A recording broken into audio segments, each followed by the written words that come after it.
हाय दादी। हाय बेटा। क्यों दादी, 70 साल की जिंदगी दिखाई दे रही है ना? दिखाई दे रही है। जानता है इन सबको देखकर मुझे कितनी खुशी हो रही है। तुम्हारा क्या है, तुमने जिंदगी अच्छी तरह बिता दी। मेरी जिंदगी मुझे भी अच्छी तरह बितानी है। मतलब बताता हूँ। माँ पापा ससुर जी सासू माँ सब सुनिए। श्री जरा यहाँ आना। आप में से कईयों ने मैरिड लाइफ देख ली है, हम अब देखने वाले हैं। शादी के बारे में, शादी के बाद होने वाले चेंजेस के बारे में हम आप सबसे सुनना चाहते हैं। अभी वो सब किस लिए यार? जरूरी है चाचू। आजकल कई लोग शादियों में जाते हैं, वहां के सारे इवेंट्स में पार्टिसिपेट भी करते हैं, लेकिन घर आने के बाद कुछ याद ही नहीं रहता। शादी में गए ऐसा लगता ही नहीं है।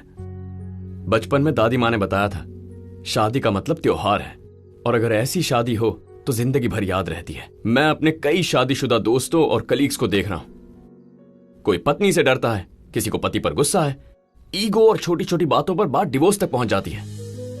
इसीलिए आपकी यादें, आपके एक्सपीरियंसेस हमें बताएंगे कि शादी के बाद खुश रहने का राज क्या है। दादी माँ आप शुरू कीजिए। अरे ऐसे अचानक पूछेगा तो कैसे? पूछ लिया ना, स्टार्ट कीजिए।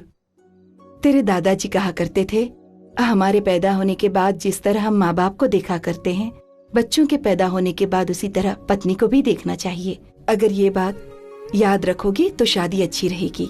इसे भी ऐसे ही देखना बेटा। नेक्स्ट।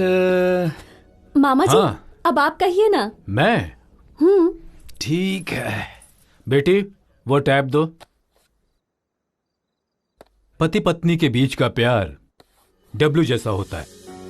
नई नई शादी के बाद उनके बीच का प्यार पीक्स पर रहता है। बाद में बच्चों की वजह से करियर में सेटल होने के प्रोसेस में प्यार घटता जाता है। दोबारा जब बच्चे बड़े होकर अपने काम करते हुए लाइफ में वो सेटल हो जाते हैं, तब उनके बीच में प्यार बढ़ता है। वहां से बच्चों की शादी, उनकी जिंदगी सेटल करने तक प्यार थोड़ा घटता है। एक बार जब जिम्मेदारियां खत्म हो जाती हैं, एक दूसरे का सहारा बनकर एक दूसरे के प्रति उनका प्यार फिर से बढ़ने लगता है और दोबारा पीक्स पर आ जाता है। मतलब पति पत्नी का प्यार पीक से शुरू होकर पीक में एंड होता है। बीच में आने वाले उतार चढ़ाव को छोड़कर एक दूसरे को अच्छी तरह समझते हुए चलें तो उनकी जिंदगी खुशहाल होती है। हमारी तरह।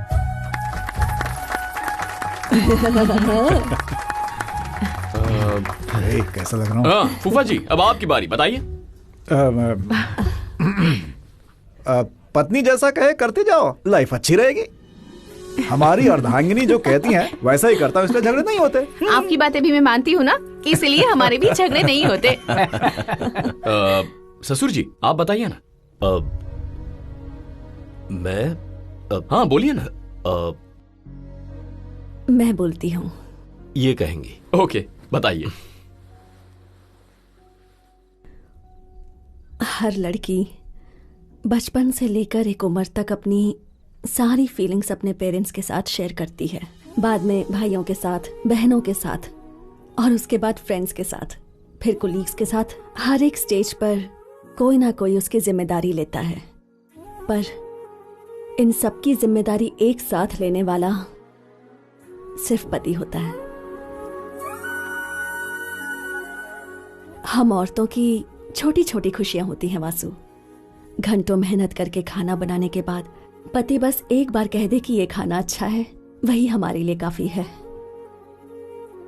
जब श्री पैदा हुई थी, तुम्हारे ससुर जी ने उसे अपनी गोद में उठाया था और वो बहुत खुश हुए।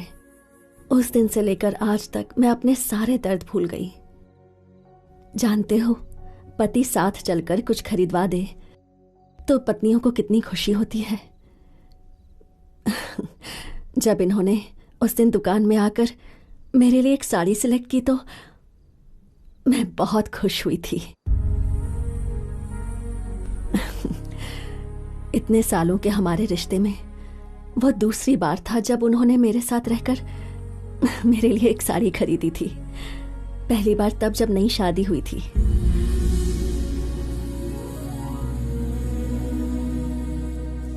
कहते हैं कि औरतें कुछ छिपा नहीं सकती, लेकिन हम बहुत कुछ छुपाती हैं, बस अपने पति के प्यार के सिवाय।